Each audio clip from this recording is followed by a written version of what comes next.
各位老友記，各位有緣嘅朋友，大家好。今日呢一集，我想同大家拆解一個好貼地、好實用，好多朋友一路以嚟都想搞清楚嘅題目。每個生肖喺四季之中，邊個季節最旺，邊個季節最弱？好多朋友成日問我，師傅，點解我春天嗰排做乜都順，一到秋天就頭頭碰着黑？點解有人夏天財運爆發，有人冬天先至有運行？其實呢一切嘅背後，全部都同五行同季節嘅互動有關。春天屬木，夏天屬火，秋天屬金，冬天屬水。而每個生肖都有自己嘅本命五行，當本命五行同季節五行相生相合嘅時候，運勢就會特別暢旺。相反，如果本命五行同季節五行相克相沖嘅時候，運勢就會受到壓制，主事不順，做乜都好似金手冚腳咁。所以了解自己生肖喺四季之中嘅旺弱規律，就可以幫助你順勢而為，喺最旺嘅季節全力衝刺，喺最弱嘅季節低調守成，減少無謂嘅消耗同損失。呢個就係順天應時嘅智慧。今日我會逐個生肖拆解，講清楚每個生肖喺春夏秋冬四季之中，邊個季節最旺，邊個季節最弱，同時會詳細解釋每個季節嘅財運、事業運、感情運、健康運，仲會教大家喺旺嘅季節點樣借勢起飛，喺弱嘅季節點樣避坑守成。內容極之詳細，極之實用，無論你係咩生肖，都可以喺入面揾到自己需要嘅資訊。建議大家收藏、轉發、反覆睇，幫自己同身邊嘅親友掌握四季運勢節奏，全年順風順水，唔會再喺錯嘅時間做錯嘅事。正式開始之前，先同大家講一個總體規律，適用於所有生肖。每個生肖喺四季之中，通常會有一個旺極嘅季節，一個弱極嘅季節，另外兩個季節就屬於平穩過渡嘅狀態。喺旺嘅季節，你嘅精力會特別充沛，人緣會特別好，機會會特別多，做乜都事半功倍，好似有股無形嘅力量推緊你向前。喺弱嘅季節，你嘅能量會比較低迷，阻力會比較大，是非會比較多，做乜都容易事倍功半，好似做乜都唔順手。所以聰明嘅做法就係喺旺嘅季節盡情發揮，喺弱嘅季節寢光養晦，咁樣全年運勢自然會暢順好多，唔會浪費時間同心機。下面我哋逐個生肖詳細拆解，等大家可以清清楚楚知道自己嘅運勢節奏。首先由屬鼠嘅朋友講起，屬鼠本命五行屬水，子水對應冬天係極陰刺嘅水，江湖之水深不可測。春天屬木，水生木，水氣泄出，所以春天對屬鼠人嚟講係消耗期。呢個時候你會感覺精力容易透支，付出多回報少，做事容易事倍功半，好似做極都唔夠。春天屬鼠嘅財運屬於平穩偏弱，正財穩定，但偏財難有驚喜，適宜守成，不宜進取。最好將精力放喺規劃同準備上面。夏天屬火，水克火，你本命水氣可以壓制夏天火氣，呢個係平衡期。夏天雖然火氣旺盛，但對屬鼠人嚟講，反而係一個可以發揮影響力嘅季節，事業上容易得到認可，財運平穩向上，係一個可以穩步前進嘅時候。秋天屬金，金生水，係你嘅能量補充期。秋天金氣旺盛，源源不絕，生乎你嘅本命水氣，令你頭腦清晰，決斷力強，係全年最適合做重大決策嘅季節之一。好多重要嘅決定都可以喺呢個時候拍板。財運方面，秋天正財偏財都會明顯增加，適合投資簽約開拓新項目，可以大膽啲去咗試。冬天屬水，係你嘅本命旺季，冬天水氣極旺，你嘅能量達到全年冇峰，事業財運人緣都會非常暢旺，係全年最適合全力衝刺嘅季節。唔好浪費呢個黃金時間。屬鼠人春天宜守，夏天宜穩，秋天宜攻，冬天宜衝。全年最好嘅月份集中喺秋冬兩季，尤其係冬天，把握得好可以為來年打下堅實基礎，令下一年行得更順。屬牛嘅朋友，本命五行屬土，草土係濕土，係財富之土，有蓄財嘅特質。春天屬木，木克土，春天對屬牛人嚟講係受制期，呢個時候你會感覺壓力比較大，身邊嘅人同事都容易同你產生摩擦，事業上容易遇到阻滯，財運平穩但難有突破，好似點樣努力都係爭少少。春天屬牛嘅健康運都係全年最弱嘅時候，容易出現腸胃問題，要注意飲食，唔好食太油膩嘅嘢。夏天屬火，火生土，係你嘅能量補充期。夏天火氣旺盛，源源不絕生，符你嘅本命土氣，令你精力充沛，做事有衝勁，係全年最適合打基礎嘅季節，可以將基礎打得好穩固。夏天財運穩步上升，正財穩定，偏財有驚喜，適合處理長期理財規劃，為未來做好準備。秋天屬金，土生金，你本命土氣會溢出，呢個係消耗期。秋天你會感覺付出多回報少，容易因為幫助別人而忽略咗自己，財運平穩偏弱，適宜守成不宜進取，要學識保護自己嘅利益。冬天屬水，土克水，係你嘅平衡期。冬天水氣旺盛，你本命土氣可以壓制水氣，事業上容易得到領導賞識，財運平穩向上，感情運亦都比較穩定，係一個可以安心嘅時候。屬牛人春天宜守，夏天宜攻，秋天宜守，冬天宜穩。全年最好嘅月份集中喺夏天，其次係冬天，一定要好好把握夏天嘅黃金時機，為全年嘅收成打下堅實嘅基礎。屬虎嘅朋友，本命五行屬木，人木係參天大木，森林之木，氣勢磅。春天屬木，係你嘅本命旺季，春天木氣極旺，你嘅能量達到全年冇峰，事業財運人緣都會非常暢旺，係全年最適合開疆拓土嘅季節，可以大展拳腳。春天屬虎嘅財運會迎來全年高點，正財偏財都會有顯著增值，適合開展新項目、新計劃、新投資，可以大膽去試新嘢。夏天屬火，木生火，你本命木氣會釋出，呢個係消耗期。夏天你會感覺精力容易透支，付出多回報少，容易因為過度勞累而影響健康。財運平穩偏弱，適宜守成不宜進取，要好好休息養足精神。秋天屬金，金剋木，係你嘅受制期。秋天金氣肅殺，直接克制你嘅本命木氣，全年最弱嘅時候就係秋天。呢個季節你會感覺做乜都唔順，容易遇到阻滯是非小人，財運明顯回落，要特別注意健康，避免意外損傷，凡事要小心問慎。冬天屬水，水生木，係你嘅能量補充期。冬天水氣旺盛，滋養你嘅本命木氣，令你慢慢回復元氣，適合規劃來年累積資源，沈光養晦，為下一年做好準備。屬虎人春天宜攻，夏天宜秋天宜避，冬天宜養。全年最好嘅月份集中喺春天，一定要喺春天全力衝刺，為全年打好基礎。秋天就要特別小心，盡量低調行事，避開無謂嘅風險。屬兔嘅朋友，本命五行屬木，卯木係花草之木，陰柔之木，溫柔細灰。春天屬木，係你嘅本命旺季，春天木氣極旺，你嘅能量達到全年冇峰，事業財運人緣都會非常暢旺，係全年最適合展現才華嘅季節，可以將你嘅優點盡情發揮。春天屬兔嘅感情運會特別好，單身嘅容易遇到心儀對象，已婚嘅感情更加甜蜜，係談情說愛嘅好時機。夏天屬火，木生火，你本命木氣會釋出，呢個係消耗期。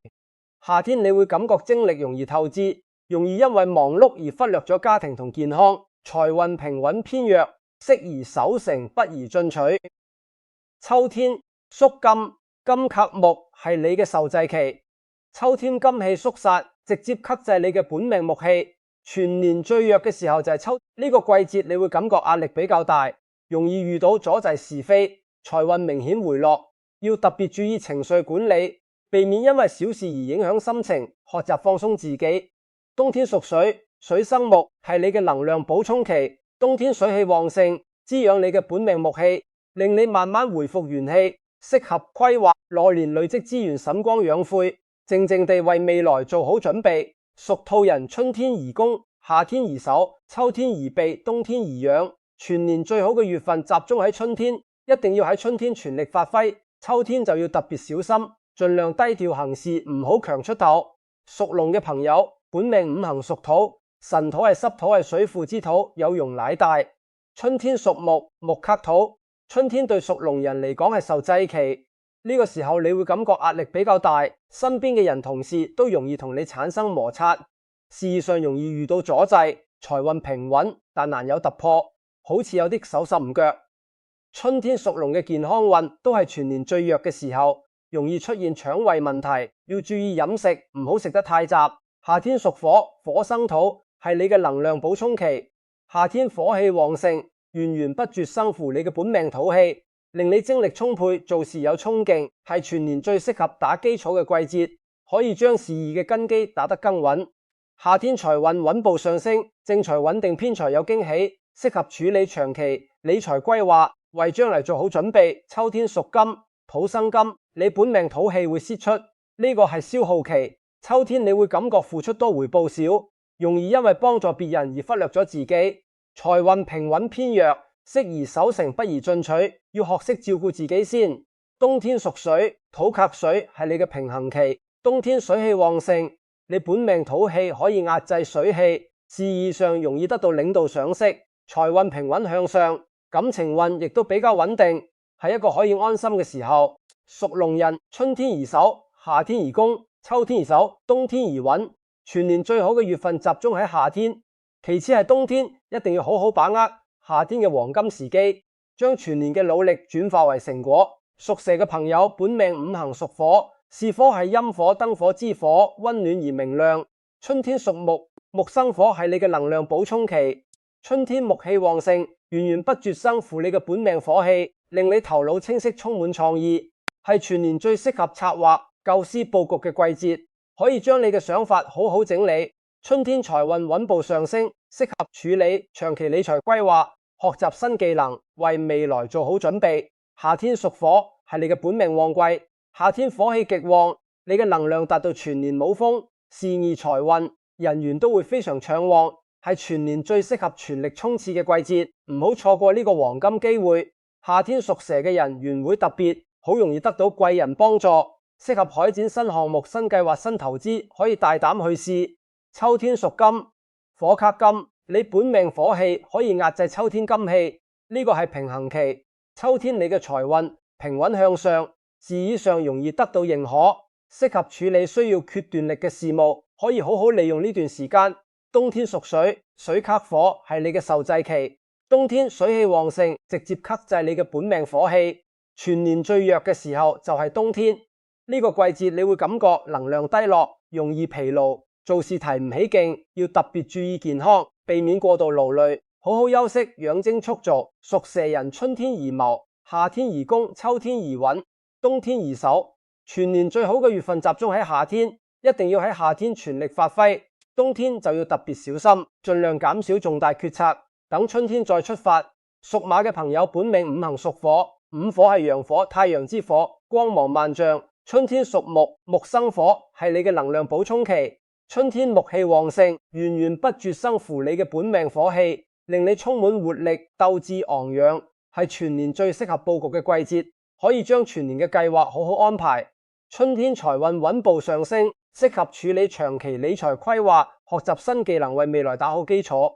夏天屬火，係你嘅本命旺季，夏天火氣極旺，你嘅能量達到全年懵峰，事業財運人緣都會非常暢旺，係全年最適合全力衝刺嘅季節，可以將你嘅潛力完全發揮出嚟。夏天屬馬嘅領導力會特別強，容易得到下屬同夥伴嘅支持，適合帶領團隊衝業績，可以大展拳腳。秋天屬金，火克金，你本命火氣可以壓制秋天金氣，呢個係平衡期。秋天你嘅財運平穩向上，事業上容易得到認可，適合處理需要決斷力嘅事務，可以好好利用呢段時間。冬天屬水，水克火係你嘅受制期。冬天水氣旺盛，直接克制你嘅本命火氣，全年最弱嘅時候就係冬天。呢個季節你會感覺能量低落，容易疲勞，做事提唔起勁，要特別注意健康，避免過度勞累，好好休息。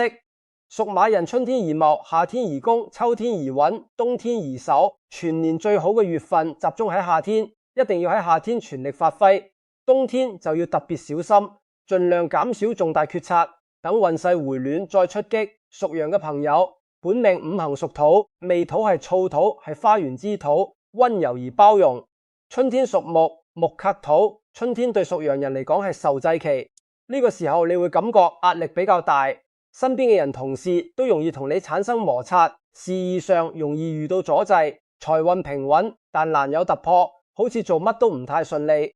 春天屬羊嘅感情運都係全年最波動嘅時候，容易同伴侶產生誤會，要注意溝通，多啲睇濃對方。夏天屬火，火生土，係你嘅能量補充期。夏天火氣旺盛，源源不絕生，符你嘅本命土氣，令你精力充沛，做事有衝勁，係全年最適合打基礎嘅季節，可以將事業嘅根基打得穩穩陣陣。夏天財運穩步上升，正財穩定，偏財有驚喜，適合處理長期理財規劃，為未來做好準備。秋天屬金，土生金，你本命土氣會洩出，呢個係消耗期。秋天你會感覺付出多回報少，容易因為幫助別人而忽略咗自己，財運平穩偏弱，適宜守成，不宜進取，要學識保護自己嘅利益。冬天屬水，土克水，係你嘅平衡期。冬天水氣旺盛，你本命土氣可以壓制水氣，事業上容易得到領導賞識，財運平穩向上，感情運亦都比較穩定，係一個可以安心嘅時候。屬羊人春天宜守，夏天宜攻，秋天宜守，冬天宜穩。全年最好嘅月份集中喺夏天，其次係冬天，一定要好好把握夏天嘅黃金時機，將全年嘅努力轉化為成果。屬猴嘅朋友，本命五行屬金，辛金係陽金，刀劍之金，崇利而果斷。春天屬木，金克木，你本命金氣可以壓制春天木氣，呢個係平衡期。春天你嘅財運平穩向上，事業上容易得到認可，適合處理需要決斷力嘅事務，可以好好利用呢段時間。夏天屬火，火克金，係你嘅受制期。夏天火氣旺盛，直接克制你嘅本命金氣，全年最弱嘅時候就係夏天。呢個季節你會感覺能量低落，容易疲勞，做事提唔起勁，要特別注意健康，避免過度勞累，好好休息。秋天屬金，係你嘅本命旺季，秋天金氣極旺，你嘅能量達到全年冇風善意財運，人緣都會非常暢旺，係全年最適合全力衝刺嘅季節，可以將你嘅能力完全發揮出嚟。秋天屬猴嘅財運會迎嚟全年高點，正財偏財都會有顯著增值，適合開展新項目、新計劃、新投資，可以大膽去試新嘢。冬天屬水，金生水，你本命金氣會洩出，呢個係消耗期。冬天你會感覺付出多回報少，容易因為幫助別人而忽略咗自己，財運平穩偏弱，適宜守成，不宜進取，要學識照顧自己先。屬猴人春天宜穩，夏天宜守，秋天宜攻，冬天宜守。全年最好嘅月份集中喺秋天，一定要喺秋天全力發揮。夏天就要特別小心，盡量減少重大決策，等秋天再出擊。屬雞嘅朋友，本命五行屬金，酉金係陰金，珠寶之金，精緻而珍貴。春天屬木，金克木，你本命金氣可以壓制春天木氣，呢個係平衡期。春天你嘅財運平穩向上，事業上容易得到認可，適合處理需要決斷力嘅事務，可以好好利用呢段時間。夏天屬火，火克金，係你嘅受制期。夏天火氣旺盛，直接克制你嘅本命金氣，全年最弱嘅時候就係夏天。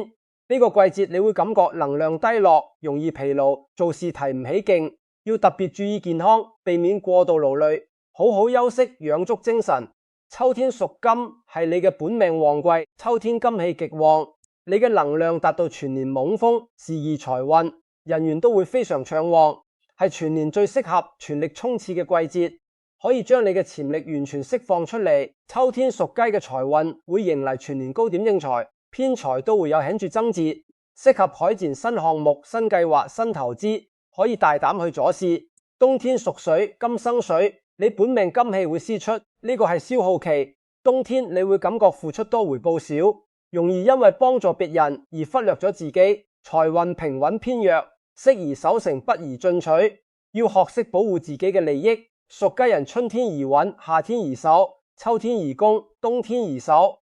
全年最好嘅月份集中喺秋天，一定要喺秋天全力發揮。夏天就要特別小心，盡量減少重大決策，等秋天運勢回升再出手。屬狗嘅朋友，本命五行屬土，戌土係粗土，係火庫之土，忠誠而穩重。春天屬木，木克土，春天對屬狗人嚟講係受制期，呢個時候你會感覺壓力比較大，身邊嘅人同事都容易同你產生摩擦，事業上容易遇到阻滯，財運平穩但難有突破，好似做乜都唔太順手。春天屬狗嘅健康運都係全年最弱嘅時候，容易出現腸胃問題，要注意飲食，唔好食太油酥嘅嘢。夏天屬火，火生土，係你嘅能量補充期。夏天火氣旺盛，源源不絕生，符你嘅本命土氣，令你精力充沛，做事有衝勁，係全年最適合打基礎嘅季節，可以將事業嘅基礎打得穩穩當當。夏天財運穩步上升，正財穩定，偏財有驚喜，適合處理長期理財規劃，為未來做好準備。秋天屬金，土生金，你本命土氣會洩出，呢個係消耗期。秋天你會感覺付出多回報少，容易因為幫助別人而忽略咗自己。財運平穩偏弱，適宜守成不宜進取，要學識照顧自己先。冬天屬水，土克水，係你嘅平衡期。冬天水氣旺盛，你本命土氣可以壓制水氣，事業上容易得到領導賞識。財運平穩向上，感情運亦都比較穩定，係一個可以安心嘅時候。屬狗人春天宜守，夏天宜攻，秋天宜守，冬天宜穩。全年最好嘅月份集中喺夏天，其次係冬天，一定要好好把握夏天嘅黃金時機，將全年嘅努力轉化為成果。屬豬嘅朋友，本命五行屬水，亥水係陰水湖集之水，寬廣而包容。春天屬木，水生木，水氣而出，所以春天對屬豬人嚟講係消耗期。呢個時候你會感覺精力容易透支，付出多回報少，做事容易事倍功半，好似做極都唔夠。春天屬豬嘅財運屬於平穩偏弱，正財穩定，但偏財難有驚喜，適宜守成不宜進取，最好將精力放喺規劃同準備上面。夏天屬火，水克火，你本命水氣可以壓制夏天火氣，呢個係平衡期。夏天雖然火氣旺盛，但對屬豬人嚟講，反而係一個可以發揮影響力嘅季節。事業上容易得到認可，財運平穩向上，係一個可以穩步前進嘅時候。秋天屬金，金生水，係你嘅能量補充期。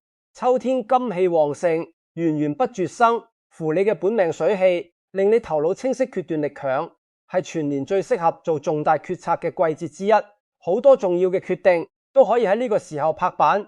財運方面，秋天正財偏財都會明顯增加，適合投資簽約，開拓新項目，可以大膽啲去咗試。